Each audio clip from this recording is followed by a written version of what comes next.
इस श्लोक में बताया गया है कि किस प्रकार इसी शरीर में कृष्ण भावना भावित होकर दिव्य स्थिति में रहा जा सकता है।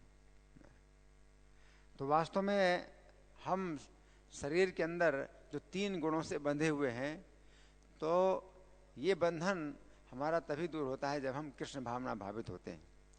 तो प्रभुपाद बताते हैं कि इस जीवन काल में अगर आप कृष्ण भावनामृत का अभ्यास करते हैं, है ना, विधि का अभ्यास करते हैं, श्रवण कीर्तन, जैसे अभी आप क्लास में बैठे हैं, है ना, तो ये जो है अध्ययन है, तो भगवद गीता का अध्ययन है, उसी प्रकार से भागवतम का क्लास होता है यहाँ, तो वो विधि है, और यहाँ कीर्तन होता है, सवेरे मंगल आरती होती है। तो ये सब जो कार्यक्रम है, तो ये कृष्ण भावनामृत के कार्यक्रम है।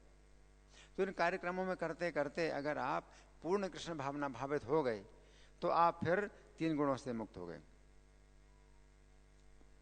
तो कृष्ण भावना भावित होकर के कोई व्यक्ति जो है, प्रभुपाद लिखते हैं, इस श्लोक में बताया गया है कि किस प्रकार इसी शरीर में कृष्ण भावना भावित होकर दिव्य स्थिति में रहा जा सकता है। तो ये नहीं सोचना कि हमें मरने का इंतजार करना पड़ेगा, कि मरने के बाद ही मुक्ति मिलेगी, है ना। तो ऐसी बात नहीं है। इस जीवन काल में ही आपको पूरी अनुभूति होगी कि आप शरीर से मुक्त हो गए हैं, और शरीर के बंधन से मुक्त हो गए हैं, कर्म के बंधन से मुक्त हो गए हैं। आपको अनुभूति हो जाएगी कि इस शरीर के छूटने के बाद आपको कहाँ जाना है। आप वापस इस संसार में नहीं आएंगे। क्यों? अब आपके लिए जो है कोई कर्म का बंधन नहीं है। आपका कोई भी कर्म ऐसा नहीं हो रहा है जो कि बंधनकारी हो। आपके कुछ भी कर्म नहीं बन रहे हैं जिनका कि खाता, जो खाते में आ रहे हैं। आपके कर्म का खाता ही बंद हो गया है, तो आपके कर्म जो है खाते में नहीं चढ़ाए जा रहे हैं। क्योंकि जब कर्म खाते में चढ़ाए जाते हैं तो उनके अनुसार फिर आपको जन्म मिलता है, अगला जन्म मिलता है, आपके कर्म के अनुसार मिलता है। तो कर्म आपका बन ही नहीं रहा है, तो कर्म का बंधन नहीं हो रहा है कुछ भी, है ना। और आप इस शरीर में जब तक प्रारब्ध है तब तक इस शरीर में आप रहेंगे, और जब प्रारब्ध समाप्त हो जाएगा तो शरीर छोड़ करके आप भगवान के धाम में जाएंगे, है ना। तो यहाँ आगे प्रभुपाद लिखते हैं कि संस्कृत शब्द देही का अर्थ है देहधारी। देही, देही का मतलब क्या है? देह में रहने वाला, देही बोलते हैं। जैसे भारत में रहने वाला कहलाता है भारतीय, है ना। चीन में रहने वाला चीनी, जर्मन में रहने वाला जर्मनी, है ना, ये जर्मन जो भी, अमरीकी, है ना, पाकिस्तानी, जो पाकिस्तान में रहे पाकिस्तानी, इसी देह में रहे वो देही। हाँ, रूस में रहने वाला रूसी, उसी प्रकार से देही मतलब देह में रहने वाला देही। तो जीव को भगवान देही कह रहे हैं, है ना। तो सबसे पहला ज्ञान जो गीता में है वो ये है कि हम शरीर नहीं है, शरीर के अंदर रहने वाला, है ना। जैसे कि आप भारतीय हैं तो आपको भारत थोड़ी कहा जाएगा कि आप भारत हैं, है ना। भारत नहीं कहा जाएगा, भारतीय। जो व्यक्ति चीन में रहता है तो उसको चीन थोड़ी कहेंगे।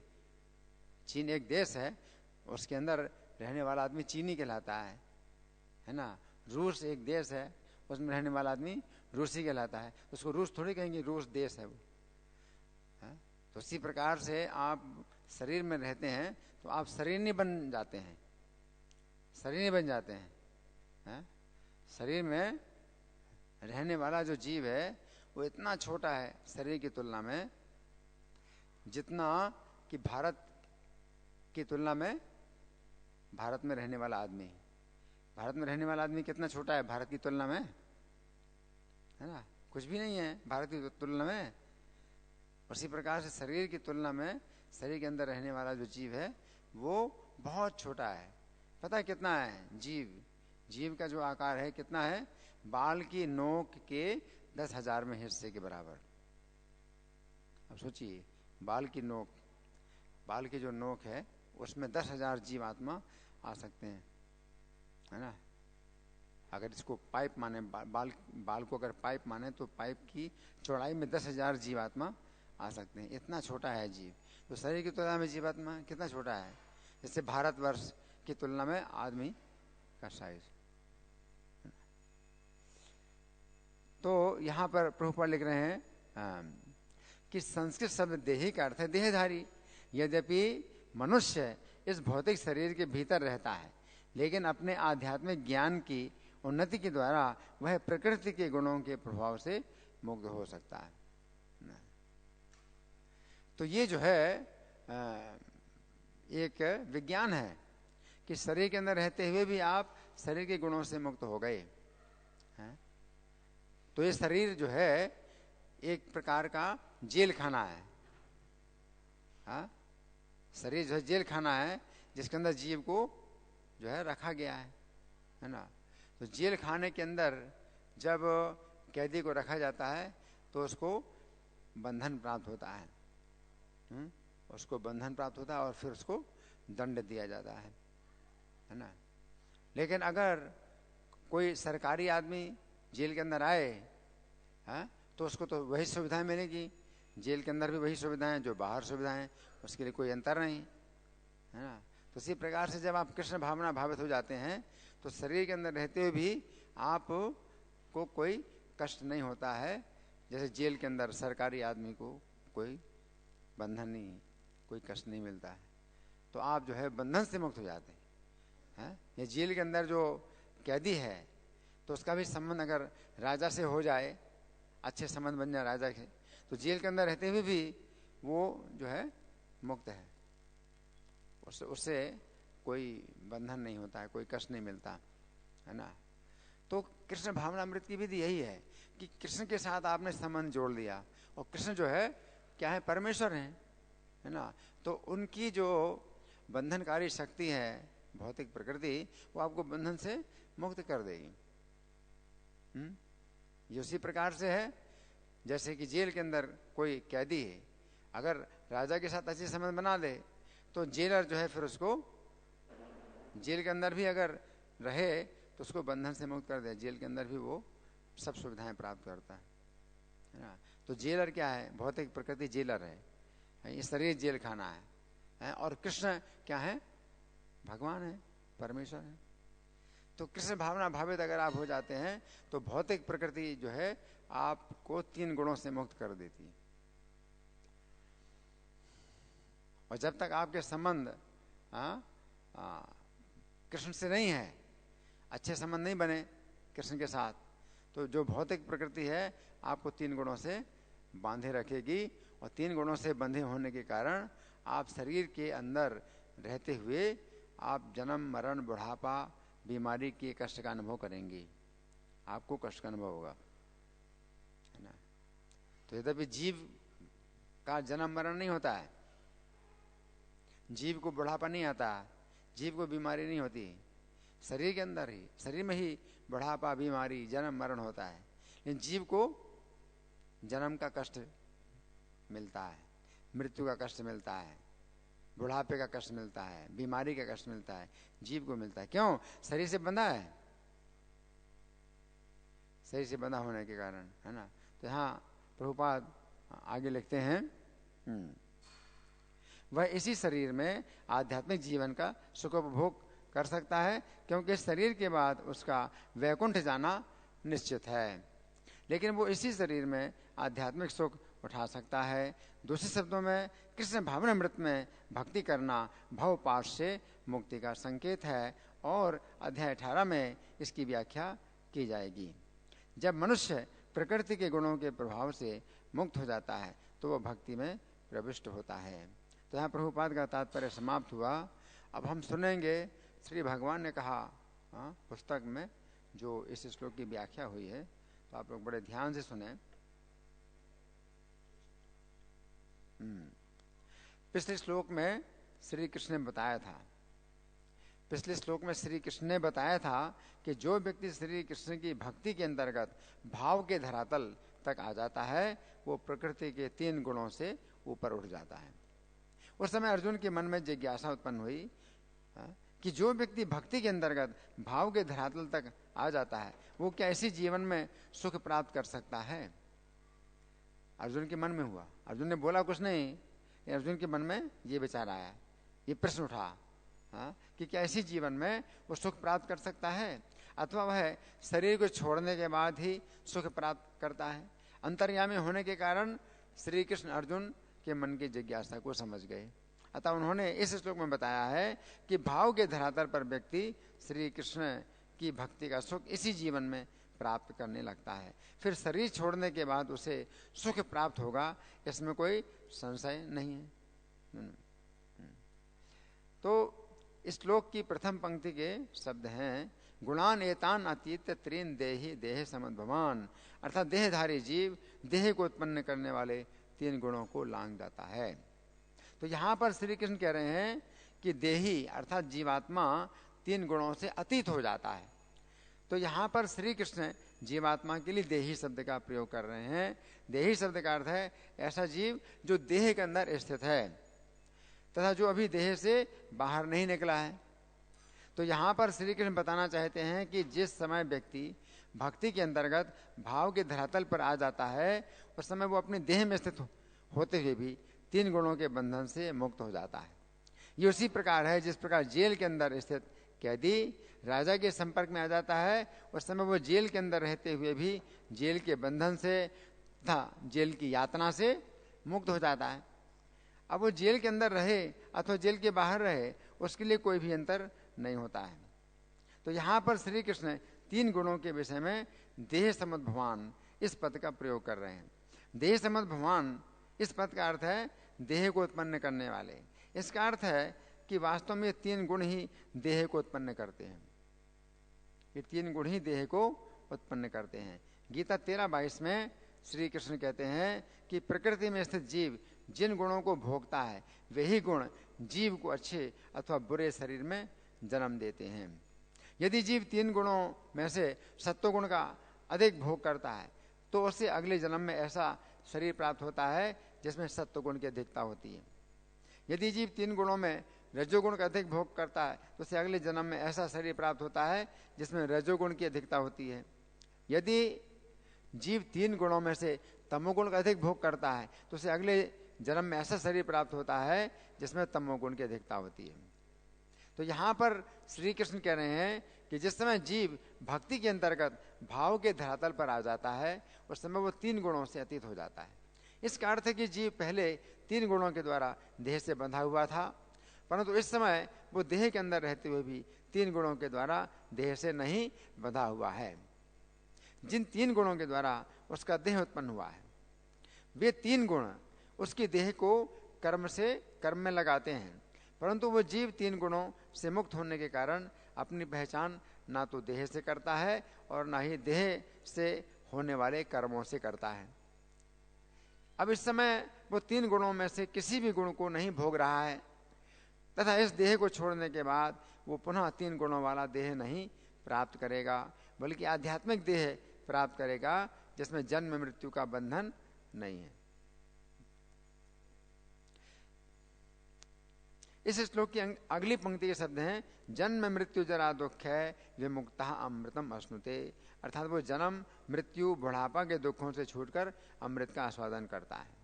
तो यहाँ पर श्री कृष्ण कह रहे हैं कि गुणों से अतीत व्यक्ति जन्म के दुख से मुक्त हो जाता है। तो यहाँ पर समझने की बात यह है कि श्री कृष्ण कह रहे हैं कि वो इस देह में रहते हुए भी जन्म के कष्ट से मुक्त हो जाता है। यहाँ पर प्रश्न उठता है कि यदि वह इस देह में रहते हुए तीन गुणों से मुक्त हो जाता है तो उसका अगला जन्म तो होगा नहीं, उसे तो आध्यात्मिक शरीर प्राप्त होगा। फिर यहाँ पर श्री कृष्ण ये बात क्यों कह रहे हैं कि वो जन्म के कष्ट से मुक्त हो जाता है? हाँ, एक प्रश्न उठ रहा है ना। इसका अर्थ यह है कि यदि उसके प्रारब्ध कर्मों का भोग समाप्त नहीं हुआ है तो उसे एक या दो जन्म और भी लेने पड़ सकते हैं। आपके जो प्रारब्ध हैं तो अगर कुछ बचा है तो आपको एक जन्म या दो जन्म और भी ले सकते हैं। वो प्रारब्ध है जो निश्चित हो चुका है भोगने के लिए, है ना। तो उस समय जो है एक या दो जन्म और भी लेने पड़ सकते हैं, परंतु अब चूंकि वो गुणों से बंधा हुआ नहीं है अतः भौतिक शरीर में रहते हुए भी उसे जन्म का कष्ट नहीं होता, है ना। तो यहां पर श्री कृष्ण कह रहे हैं कि गुणों से अतीत व्यक्ति जन्म के कष्ट से मुक्त हो जाता है। महाभारत के आदि पर्व के अंतर्गत अध्याय संख्या 176 में वर्णन आता है कि वशिष्ठ मुनि के पुत्र शक्ति मुनि का जिस समय देहांत हो गया, उस समय शक्ति मुनि की पत्नी अदृश्यंती गर्भवती थी। ऐसी स्थिति में अदृश्यंती के गर्भ में रहते हुए पराशर मुनि श्री कृष्ण के गुणगान में 12 वर्षों तक वेद मंत्रों का उच्चारण करते रहे। बालक जो है अपनी माता के घर में 12 साल तक रहा, लेकिन उसको कष्ट नहीं हो रहा था, उसको जन्म का कष्ट नहीं हो रहा था। वो गर्भ के अंदर 12 साल तक वेद मंत्र का पाठ करता रहा। ये उच्चारण गर्भवती माता के समय बैठे हुए कोई व्यक्ति सुन सकता था। माता के पास में अगर बैठ जाए तो गर्भ से जो है बालक की आवाज आती है, वो सुनाई पड़ती है ना। वेद मंत्रों का उच्चारण अत्यंत मधुर स्वर में होता था। इस घटना से पता चलता है कि जो व्यक्ति 3 गुणों के बंधन से मुक्त होता है वो गर्भ में रहते हुए गर्भवास का कष्ट नहीं भोगता है। फिर जन्म के समय उसे किस प्रकार का कष्ट होगा।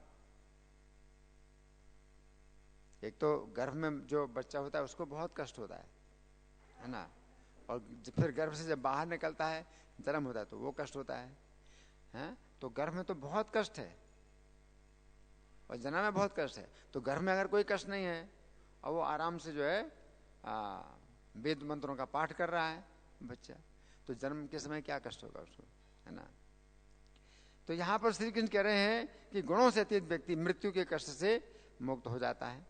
जैमिनी अश्वमेध पर्व के अंतर्गत अध्याय संख्या 19 तथा 20 में वर्णन आता है कि जिस समय अर्जुन का सुधन्वा के साथ युद्ध हो रहा था।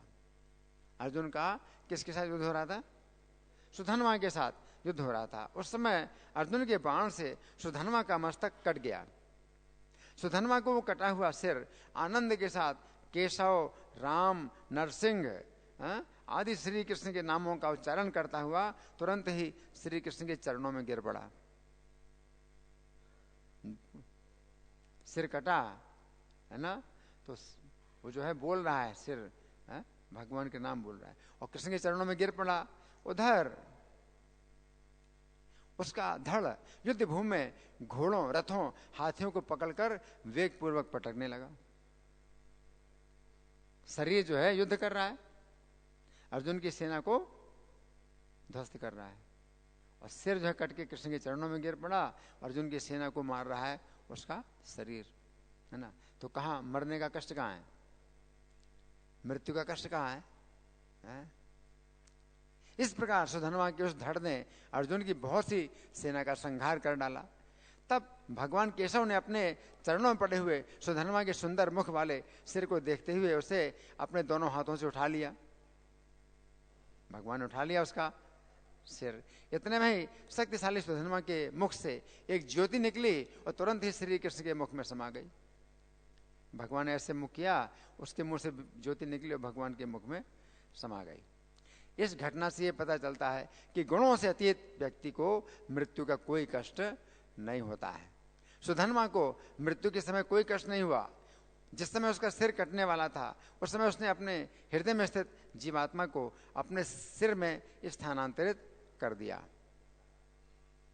नहीं तो हृदय में होता है जीव, तो सिर में स्थानांतरित कर दिया।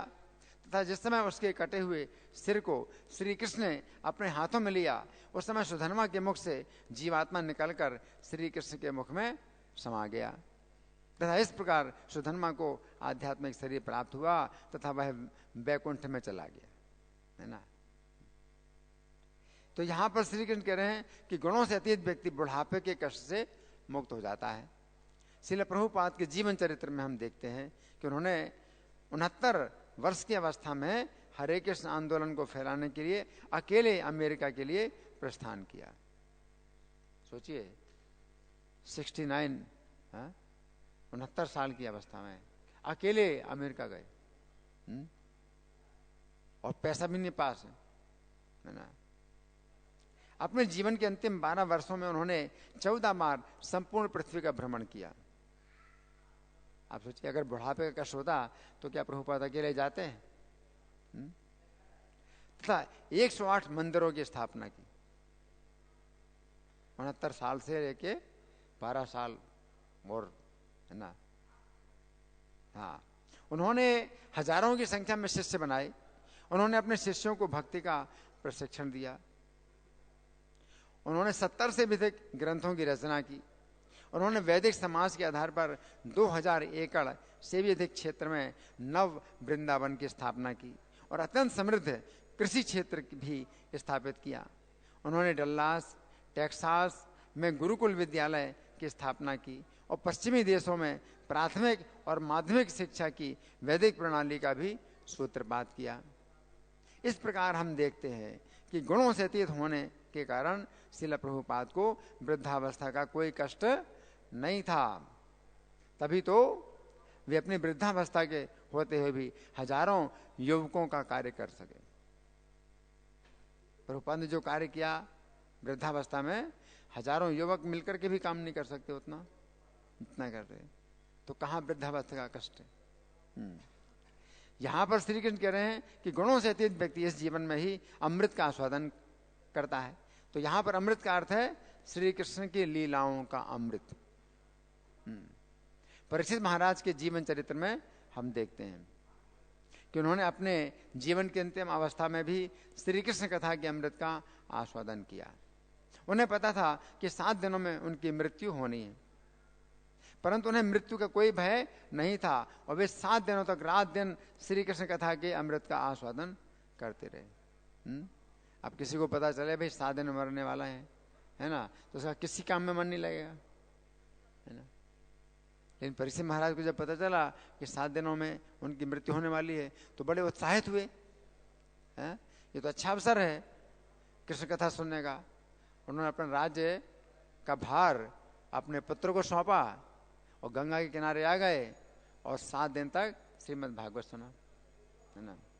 और भागवत सुनते सुनते शरीर छोड़ दिए।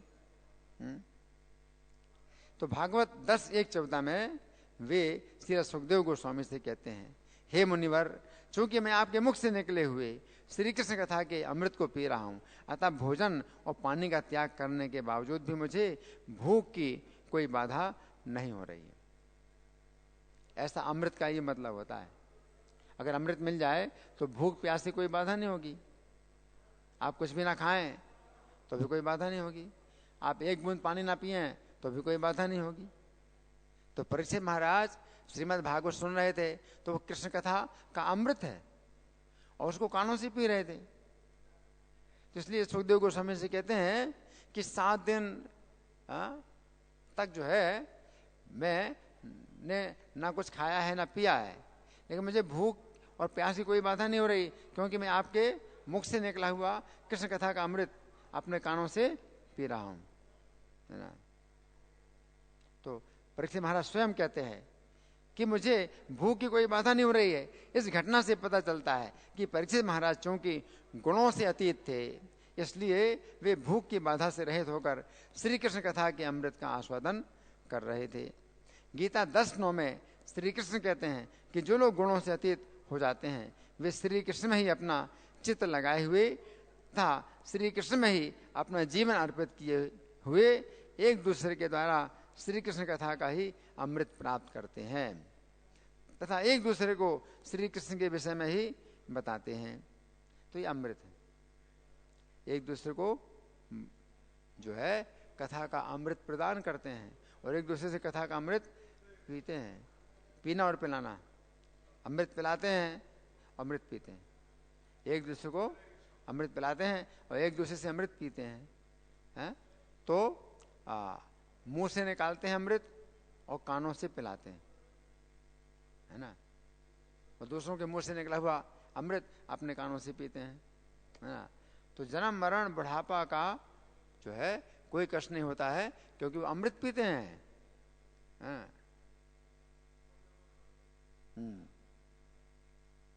इस प्रकार वे अमृत का आस्वादन करते हुए अत्यंत संतुष्ट होते हैं और आनंदित होते हैं। इस श्लोक के बंगाली पद्यानुवाद में श्रीला प्रभुपाद लिखते हैं। इस श्लोक की बंगाली कविता भी प्रभुपाद ने लिखी है। बंगाली कविता क्या है? गुणातीत हते हत देही गुण देह छाड़े जन्म मृत्यु जरा दुख है बांधे नाता हारे। यहाँ पर श्री कृष्ण अर्जुन से कह रहे हैं गुणातीत हते देही गुण देह छाड़े, अर्थात हे अर्जुन मेरी शरण लेने से व्यक्ति गुणों से अतीत हो जाता है, अतः तुम मेरी शरण लो। तो हमने कुछ चर्चा की आज के श्लोक पर। अब आप लोगों की ओर से कोई प्रश्न है, कोई चर्चा, या मैं प्रश्न करूं? मैं प्रश्न करूं? ठीक है, तो मैं प्रश्न कर रहा हूं, है ना। तो सबसे पहले भगवान कह रहे हैं कि जो व्यक्ति गुणों से अतीत हो जाता है तो वो देह में रहते हुए भी वो देह से नहीं बनता है ना। तो भगवान ने जीवात्मा के लिए इस श्लोक में कौन सा शब्द का प्रयोग किया है? कौन बताए? देहधारी तो अनुवाद है, देही, है ना। तो देही शब्द से भगवान क्या कहना चाहते हैं कि हम शरीर हैं या कुछ और हैं? क्या है? जीवात्मा है, शरीर के अंदर देह में रहने वाले जीवात्मा है, हम देह नहीं है। लेकिन आज की शिक्षा क्या सिखाती है? हम शरीर हैं। आज की शिक्षा क्या सिखाती है कि शरीर के साथ हम पैदा होते हैं और शरीर के साथ हम मर जाते हैं। तो जब शरीर छूट जाता है तो सब खत्म हो जाता है, शरीर के साथ सब खत्म हो जाता है। तो आज की शिक्षा बहुत अज्ञान, आज की शिक्षा में बहुत बड़ा ज्ञान है ना। और आप अपने बारे में ही ज्ञान नहीं प्राप्त करते हैं, गलत ज्ञान प्राप्त करते हैं, तो बाकी जितना भी ज्ञान है उसका क्या लाभ है? आपने हजारों प्रकार के विज्ञान पढ़ लिए और विभाग, ज्ञान के विभाग में आपने शिक्षा प्राप्त कर ली, अपने बारे में आपको कुछ पता नहीं है सही, बल्कि और गलत सूचना दी जाती है, गलत सूचना दी जाती है ना। तो ये तो बहुत बड़ा मनुष्य के जीवन का नुकसान है, बहुत बड़ा नुकसान है ना। तो अब इसमें भगवान ने 3 प्रकार के दुखों से छूटने की बात बताई है। कौन कौन से 3 प्रकार के दुखों से वो छूट जाता है? शरीर में रहते हुए भी वो गुणों से अगर छूट गया तो 3 प्रकार के दुखों से भी छूट गया जो शरीर के हैं। पहला कौन सा दुख है? जन्म, जन्म के दुख से छूट जाता है। और दूसरा दुख कौन सा है? मृत्यु, मृत्यु के दुख से छूट जाता है। और तीसरा दुख कौन सा है? बुढ़ापा, बुढ़ापा के दुख से छूट जाता है। तो 3 प्रकार के दुखों से छूट जाता है। अच्छा, अब जन्म के दुख से छूट जाता है, इसको कैसे समझें कि जन्म तो जो होना था हो गया, जन्म तो जो होना था हो गया, अब जन्म के दुख से छूट जाता है, इसका क्या मतलब है? कौन बताएगा? जन्म के दुख से, जन्म तो जो होना था हो गया ना, और जन्म होने के बाद ही हम कृष्ण भावना भावित हुए, है ना। तो अब भगवान करें जन्म के दुख से छूट जाता है, इसका क्या मतलब? दोबारा जन्म अगर नहीं लेगा, अगर तो दोबारा जन्म नहीं लेगा तो जन्म के कष्ट से छूटने का फिर बात कहां से आई? दोबारा जन्म नहीं लेगा,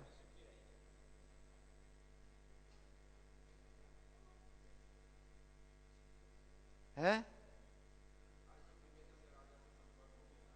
हाँ,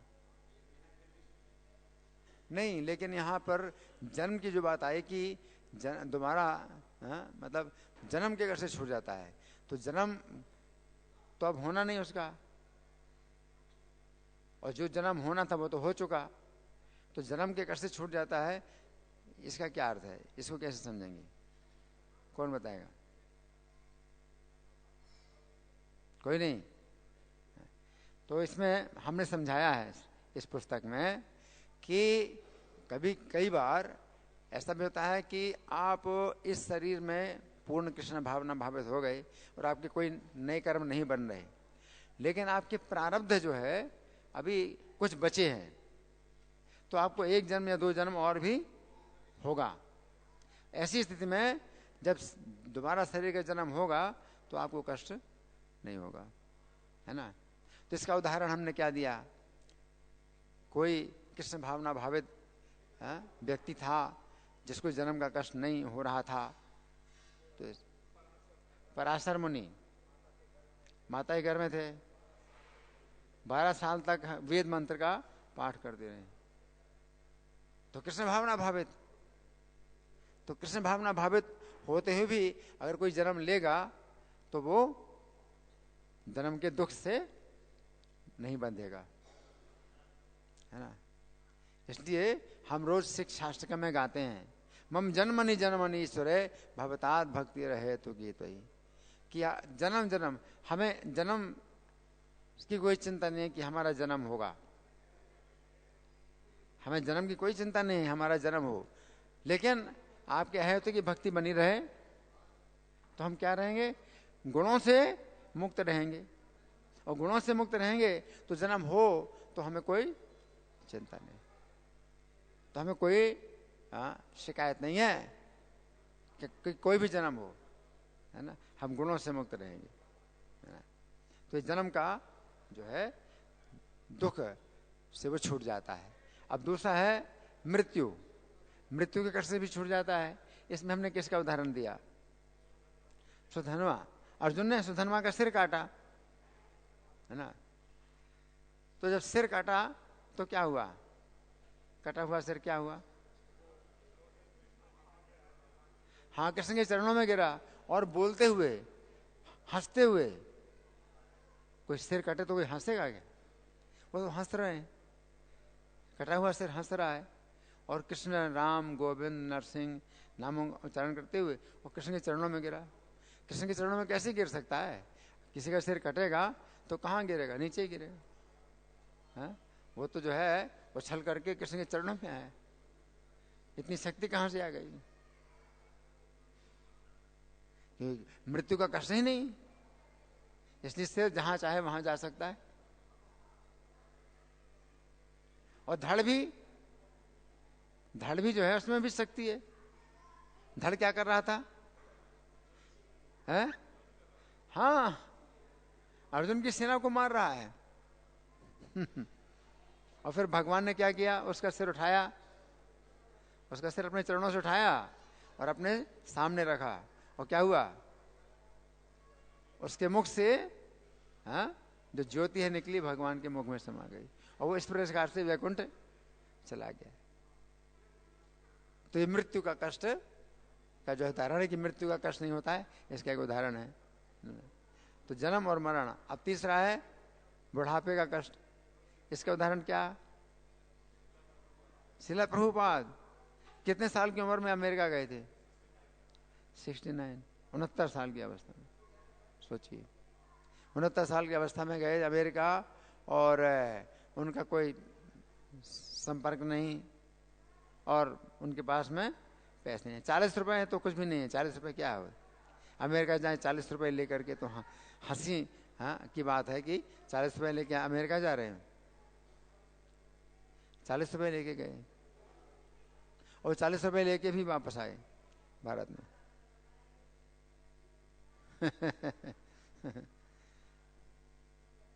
और कितना काम किया, 12 साल तक जीवित रहे, तो 12 साल में 14 बार पूरे विश्व का भ्रमण कर लिया, 108 मंदिर बना दिए, 70 से ज्यादा ग्रंथ लिख दिए, रात में जो है ग्रंथ लिखते थे, और हजारों शिष्यों को जो है दीक्षा दी, और उनको कृष्ण भावनामृत का प्रशिक्षण दिया, प्रसाद भोजन बनाना सिखाया, है ना। वहाँ के लोग तो भोजन बनाना भी नहीं जानते थे, तो मांस खाते थे, तो भोजन बनाना सिखाया, कितने प्रकार के जो आइटम होते हैं वो बनाने सिखाए, व्यंजन, अनेक प्रकार के व्यंजन, स्वादिष्ट व्यंजन सिखाए, भगवान को भोग कैसे लगाना है, करताल कैसे बजाना है, मृदंग कैसे बजाना है, कीर्तन करना है, नगर कीर्तन, सड़कों में कीर्तन कैसे करना है, सब कुछ सिखाया।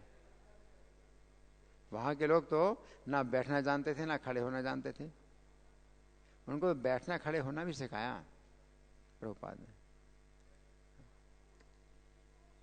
और 12 साल तक जो है, वृद्धावस्था के 12 साल उन्होंने जो है ये कार्य किया ना। तो आज के श्लोक में जो विशेष शिक्षा है वो ये है कि देह में रहते हुए भी कोई व्यक्ति देह के बंधन से छूट जाता है।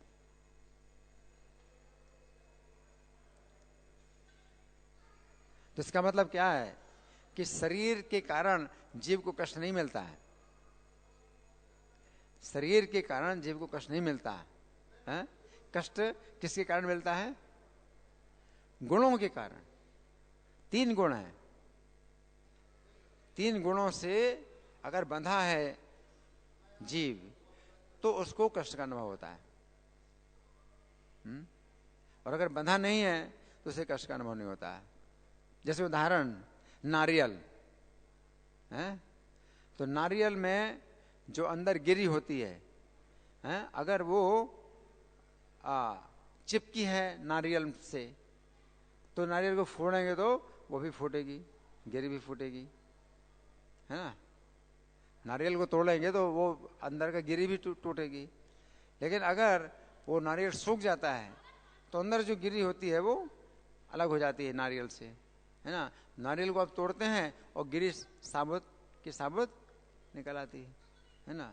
तो इसी प्रकार से एक उदाहरण, एक मोटा उदाहरण है कि जीव शरीर के अंदर रहते हुए भी शरीर से बंधा नहीं है, तो शरीर से उसका संपर्क नहीं रहता, तो शरीर को कष्ट होता है और जीव को कष्ट नहीं होता।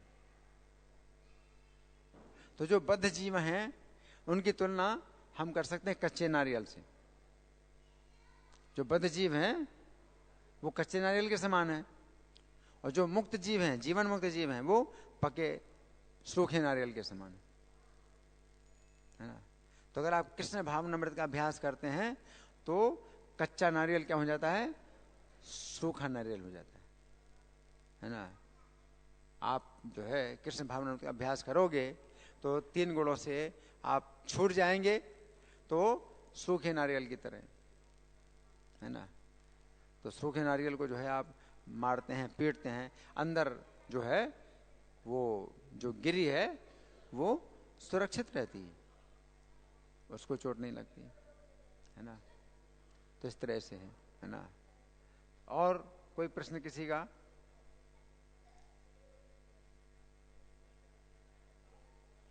हाँ, तो यहां पर जो भगवान कह रहे हैं कि गुणान एतान अतीत त्रीन देही देह समद्भवन, देह को उत्पन्न करने वाले 3 गुण हैं, है ना। तो इसमें हमने चर्चा की है कि 3 गुणों के द्वारा देह उत्पन्न होता है।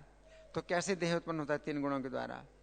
इस देह में आप जिस गुण को ज्यादा भोगते हैं तो अगला देह जो बनेगा उसमें ज्यादा वही गुण होगा, उस गुण की मात्रा ज्यादा होगी अगला शरीर है। अगर इस जीवन में आप सत्व गुण को ज्यादा भोगते हैं तो अगला शरीर मिलेगा आपको जिसमें सत्व गुण की अधिकता होगी, है ना। अगर आप रजोगुण को भोगते हैं ज्यादा तो अगला शरीर मिलेगा कैसा? जिसमें रजोगुण की ज्यादा अधिकता होगी। तमोगुण को अगर आप भोगते हैं तो अगला शरीर मिलेगा जिसमें तमोगुण की ज्यादा अधिकता होगी, है ना। तो इसमें भगवान बताते हैं यदा सत्वे प्रवृद्धे तो प्रलयम याद देह भृत, अगर सतोगुण की अधिकता है और उसमें अगर मृत्यु होती है तो उत्तम विदाम लोकान अम्लान प्रतिबद्धते, तो उत्तम लोगों के जो है यहाँ जन्म मिलता है, उत्तम लोगों के यहाँ जन्म मिलता है। मतलब अच्छी चेतना वाले, जिनकी चेतना बहुत विकसित है, जैसे भक्तों का परिवार है ना, वैष्णवों का परिवार है, तो वहां आप जन्म लेंगे, अच्छी चेतना रहेगी, है ना, जिसमें कि आप कृष्ण भावनामृत का अभ्यास कर सकते हैं। और तो सत्वगुण का अगर आपने ज्यादा अभ्यास किया है तो आपको सत्वगुण शरीर मिलेगा, है ना। और रजोगुण का अभ्यास किया है, रजसी प्रलयम गत्वा कर्म संगे से जाए थे, तो कर्म में आसक्त लोगों के घर में आप जन्म लेंगे। कर्म में आ सकते हैं तो उसमें अपना कितना फायदा हुआ, कितना नुकसान हुआ, इसी में जो है सुख में दुख में लोग जो है आसक्त रहते हैं, अपने घर परिवार में आसक्त रहते हैं।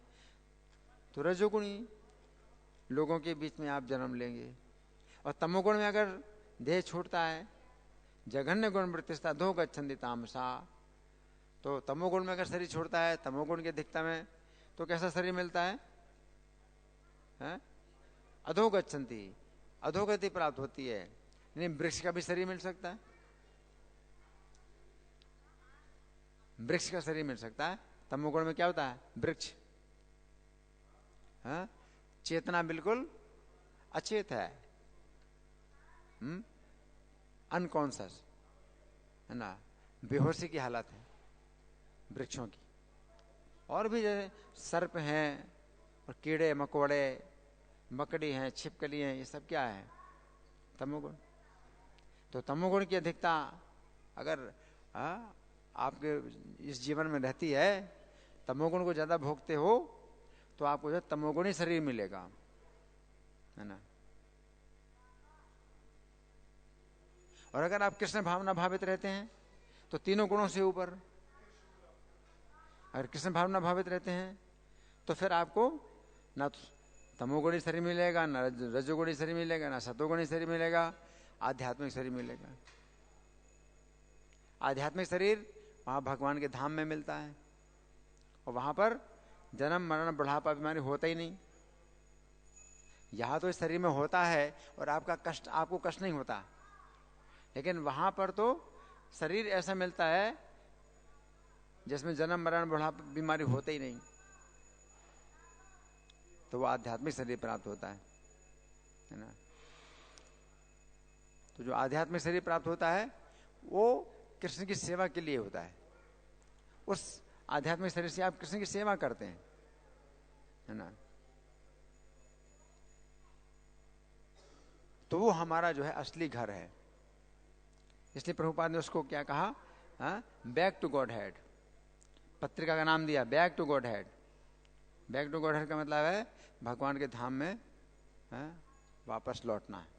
बैक मतलब वापस, गो बैक कहते हैं, गो बैक तो वापसी, भगवान के धाम में वापसी, उसको बैक टू गॉड हेड का अगर करें हिंदी में तो भगवान के धाम में वापसी। तो वहां पर जो है ना तो बुढ़ापा है, ना बीमारी है, और ना जन्म है, ना मरण है। वहां पर शरीर होता है, परिवार होता है, समाज होता है, घर मकान होते हैं, सब कुछ होता है, लेकिन क्या नहीं होता है? जन्म मरण बुढ़ापा बीमारी नहीं होता। ऐसा जीवन है। इसकी सूचना आज की शिक्षा में नहीं है। आज की शिक्षा में क्या सूचना है? कि जन्म मरण बीमारी बुढ़ापा नेचुरल है। भाई ये तो नेचर से होता है, तो नेचर है, नेचुरल नहीं है ये बीमारी की हालत है। बुढ़ापा बीमारी जो और जन्म मरण जो होते हैं, ये एक बीमारी है। जो जीवात्मा को बीमारी हो गई तब शरीर बार बार पैदा होता है। जैसे फोड़ा फुंसी बहुत हो रहे हैं, क्यों? एक बीमारी है, खून खराब है, तो फोड़ा फुंसी बहुत होते हैं। उसी वजह से अब जो चेतना आपकी खराब होती है तो शरीर बार बार मिलते हैं। तो शरीर क्या है? फोड़ा फुंसी की तरह है, फोड़ा फुंसी की तरह है कि ये फोड़ा फुंसी हो रहा है। क्यों हो रहे हैं? क्योंकि आपकी चेतना खराब है, आपका खून खराब है तो फोड़े फुंसी होते हैं, और चेतना खराब है तो शरीर बार बार होते हैं ये फोड़े फुंसी। खून साफ करने के लिए साफी पियो, है ना। तो ये कृष्ण कथा का अमृत पियो, तो आपकी जो है चेतना शुद्ध होगी, तो आपको फोड़े फुंसी बंद हो जाएंगे, है ना। धन्यवाद। ग्रंथराज श्रीमद् भगवद गीता की जय। श्रील प्रभुपाद की जय। राधा पार्षार्थी ललिता विशाखा गौर निताई। सीताराम लक्ष्मण हनुमान की जय हो।